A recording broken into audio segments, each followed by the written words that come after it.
प्यारे बच्चों, good morning. हम क्लास 4 सब्जेक्ट ईवीएस के हम चैप्टर पढ़ रहे हैं अब्दुल इन द गार्डन।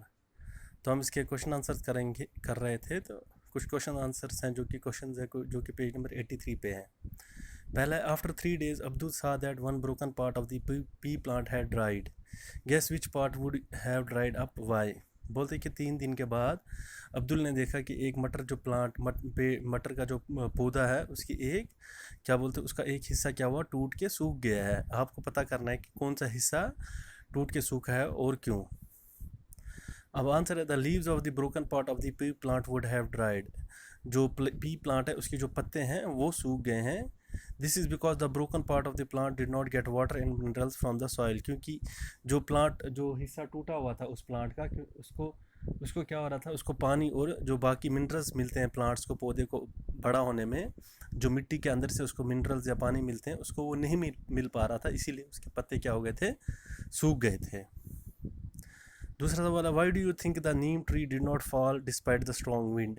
जैसे हमने बच्चों पढ़ा था कि इसमें चैप्टर में कि एक जो बड़ा ही ज़बरदस्त आंधी आई थी, तूफ़ान आया था, उस तूफ़ान के बावजूद भी वो नीम का पेड़ जो उनके आंगन में था वो नहीं गिरा, अब्दुल के आंगन में था वो नहीं गिरा।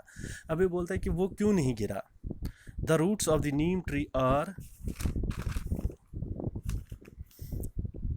Big, strong and deep. बोलते जो उसकी जड़ें थी वो क्या थी, बड़ी थी, स्ट्रॉन्ग मजबूत थी, एंड डीप और गहरी थी।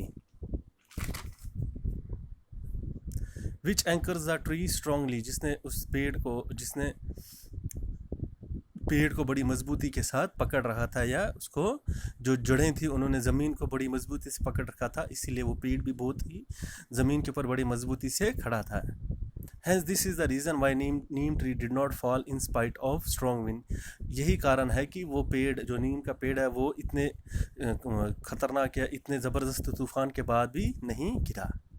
तीसरा सवाल है, on putting water in the soil where the plants are growing the dropping leaves become fresh again how.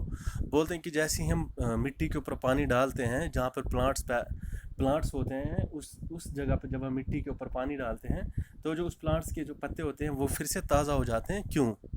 The water from the soil is transported to the leaves and other parts by the roots. बोलते हैं कि जो पानी होता है, ज़मीन के नीचे जो पानी होता है वो पेड़ के पत्तों तक पहुंच जाता है, पेड़ के अलग अलग हिस्सों में पहुंच जाता है, और पेड़ साथ में पेड़ के पत्तों में भी पहुंच जाता है, जो कि किसकी मदद से, जो पेड़ की जड़ें जो ज़मीन के नीचे होती हैं उसकी मदद से। Due to this dropping leaves become fresh again. इसकी वजह से जो पानी ज़मीन पर गिरता है उसकी वजह से इसके जो पत्ते हो जाते हैं वो फिर से क्या हो जाते हैं, ताज़े और हरे भरे हो जाते हैं। तो थैंक यू बच्चों, आज क्लास में इतना ही पढ़ेंगे। नेक्स्ट क्लास में हम आगे के चैप्टर पढ़ेंगे। Thank you.